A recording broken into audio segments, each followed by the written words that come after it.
For my message for tonight, Rashi comments on the name of our Torah portion and the name of this book of the Torah, Bamidbar, which we translate as in the desert. And Rashi jumps forward to the book of Deuteronomy, chapter 32, when it says Bamidbar, and then it says Tohu, Yelel v'Shimon, which means a chaos, screaming and desolate. So in Deuteronomy, the Midbar is not just a desert, for example, the Sahara Desert. Rashi adds, it is filled with crocodiles and raptors, birds of prey. I reread T.S. Eliot's Wasteland. I've thought about it very deeply, especially this idea that sometimes our lives feel that we've gone into this inhospitable, barely livable wasteland. Moments of loss, moments of grief.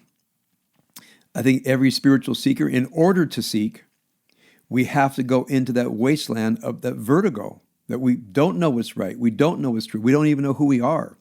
We don't even know who's asking. I've taught many times that I don't think we can really grow deeply and spiritually until we have that sense of we're entering in the unknown. And when I say the unknown, I don't mean it's a pleasant experience. It can be a terrifying experience where people aren't sure who they are. They don't know what to do next. And part of what figuring out what to do next is birthing the person whom they shall become. So this idea of the wasteland is a complex term in the Jungian sense that opposites collide and opposites coincide, and we can't resolve it. On one hand, we have to go through the wasteland to grow. The wasteland is part of human experience. If we avoid the wasteland, we shut down, we depressed, we don't encounter the darkness within and the darkness in the world. And we have to be valiant.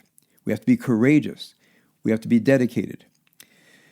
Of course, I'm thinking about a few things. Of course, October 7th and the subsequent war against Hamas does not leave us. And when I think again, usually involuntarily, about October 7th, it feels like a chapter from Dante's Inferno.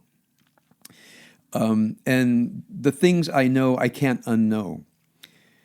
But for me, of course, as someone who has studied and taught the Holocaust, I've taught and studied, therefore, other Holocausts. For example, the Holocaust of the Chinese in the Second World War, where 15 to 20 million Chinese were killed. Of course, the utter devastation in Eastern Europe. And Holocaust since then, meaning intentional destruction of human lives with brutality and atrocity we just can't even imagine. That's been the history of the world. How does the history of the world change? Well, we just had the anniversary of the Allied landing on the beaches of Normandy 80 years ago. There's a lot being written that the Germans never thought that what was called the Sons of Democracy could ever fight the German army, because they saw the Sons of Democracy as being weak, as not wanting freedom as much as they wanted to conquer. Remember, the American military, the forces of freedom, we didn't go into Normandy to conquer. We didn't do it in our interest, only in the real interest of stopping evil. And that was the message during the Second World War. Now, I want you to try to imagine. You're one of these young men who was drafted. You were drafted into the infantry. You trained in the infantry. You were in a landing craft. The front of the landing craft went down, and you charged the beach into machine gun fire. As far as we can tell, nobody turned around. Nobody turned around. They knew the price they were paying, and they knew why they were paying that price.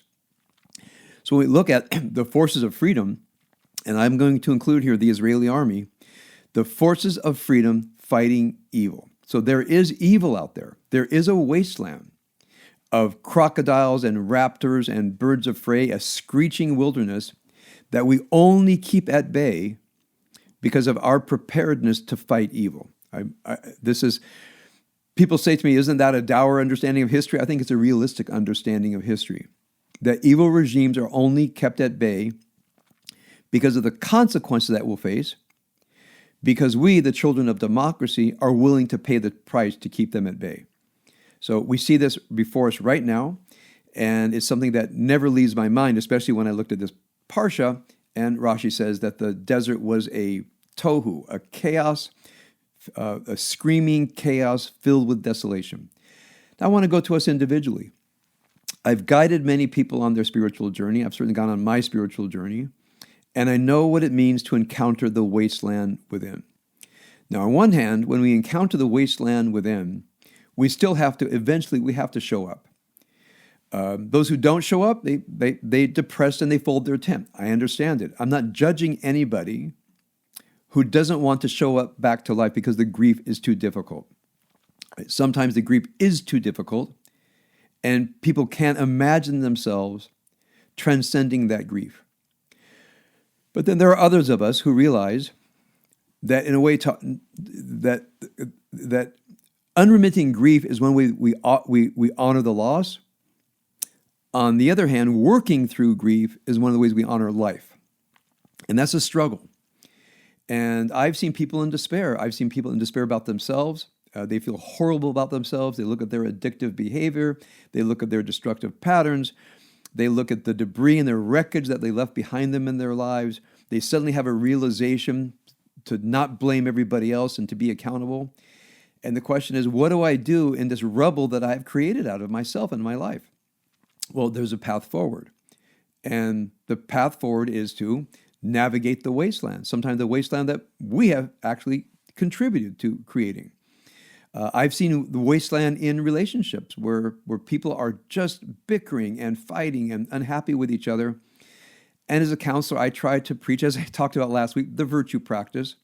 Virtue makes things better, which means instead of your feelings getting into the interpersonal space, especially toxic feelings, making it impossible to grow, those toxic feelings, and I'm going to call that the voices of the inner wasteland, hit a wall, and you become aware of the idea you have to work through your own wasteland and not take your inner wasteland and inflict upon another person. And when there's two people who cannot put up the wall of virtue, and each of their inner wastelands continue to toxify the interpersonal space, of course nothing gets better.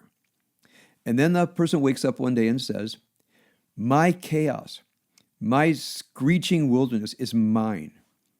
Those crocodiles inside of me, those birds of prey inside of me, they're mine.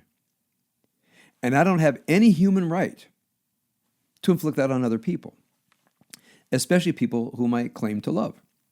And therefore, I believe we have an a priori duty to confront our wasteland and work through our wasteland. Now, I've known people who have been just struck in terrible, terrible grief. Other people still want their love. Other people still need them to show up. Other people need them to be the model of the person who can face overwhelming grief and say, in spite of the grief, there's value in life. In fact, that's the origin of the mourner's Kaddish. As you know, the mourner's Kaddish never mentions death. It seems to be that the so-called mourner's Kaddish was the Kaddish said after study. So anytime people studied Agadah, meaning non-legal material, somebody led a recitation, a doxology, as it were, praising God. Well, who got up to study? So this is the theory. The mourner's Kaddish came from that the person who was suffering the most led the affirmation of the ultimate goodness of life, the ultimate goodness of God's will, a will that can't get through. So try to imagine. We're the group of people. We're all studying something beautiful. And we know someone in the room is suffering from unimaginable grief. A grief that we imagine a person could never get back to life, much less show up to the study group. And we look around at each other and say, who's going to lead the sanctification today?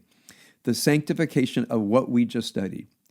And remember, everything that we study ultimately is not about the Jewish tradition. Of course it is. It's not just the text. It's what's behind the text. And behind the text is a tradition, in my mind, a divine will reaching forward and telling us that life is meaningful and we have duties to bring meaning and joy to life. So we look around at each other and we feel the discomfort Because as we're getting ready to stand up and affirm the deep meaningfulness of life, there's one person in the room, maybe more, for whom the meaning has been completely evacuated. And that person says, I will lead it. I will stand up. And there are survivors of the October 7th, and there are people who are aggrieved from October 7th. They're standing up and leading Kaddish. So that's my message for tonight as I look at Rashi's comment on the wasteland. What Rashi says is, if you look at our Torah portion, I think it's actually just verse 2. He says, as we went into the wasteland, every person under their tribal, the banner of their tribe and of their Beit Av, their so-called father's house. So there's an extensive commentary in the Midrash on what that means. That every tribe had its own banner. And on every banner was a symbol. And the 12 tribes were formed into regiments of 3 each. And they had a regimental banner. And they all stood at attention facing the Mishkan, facing the dwelling place of God. I want you to think about that for a moment.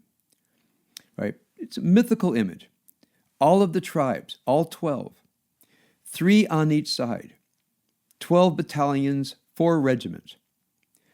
The banners fluttering in the wind. Everybody quiet for a moment and connecting themselves. I stand for something. With all these other people around me, we're headed somewhere. Our lives are not meaningless, even though they knew that there's great suffering behind them, in front of them. They've been called to duty. Now imagine each of us. It's hard because we don't gather on the parade deck. You don't feel that incredible feeling of being surrounded by 1,000 other people in uniform, facing the flag and hearing expiring words in one voice saying, yes, sir, aye, sir. It's really kind of a transcendent experience. We live with greater solitude. But there's one beautiful thing, many beautiful things about gathering on a Friday night. I'm going to take a minute and look at the faces and the names. We're gathered here. We are our own company. We are our own battalion. We are coming here to see each other, to create community together. Some of us are grieving in ways we can't even imagine. Others are moving away from grief. Some of us into grief. And others of us have learned deeply from life and we know how to hold our ground. Well, we're here all together. So we are standing under our banner, standing under our symbol, uniting our hearts and spirits because we are duty-bound to bring meaning and joy into the world. So I want to talk a lot more tomorrow on what I'm going to call the elements of resilience. I've talked about the elements of justice. I talked about virtue last week. This idea of resilience, there's actually a skill called resilience that we can break down and then adapt for ourselves when life feels overwhelming, when things aren't working out, spouse, children, parents, the world itself. There are resources in the soul that can strengthen us and guide us through, but we have to learn some of the technology of the soul. So that will be my topic tomorrow.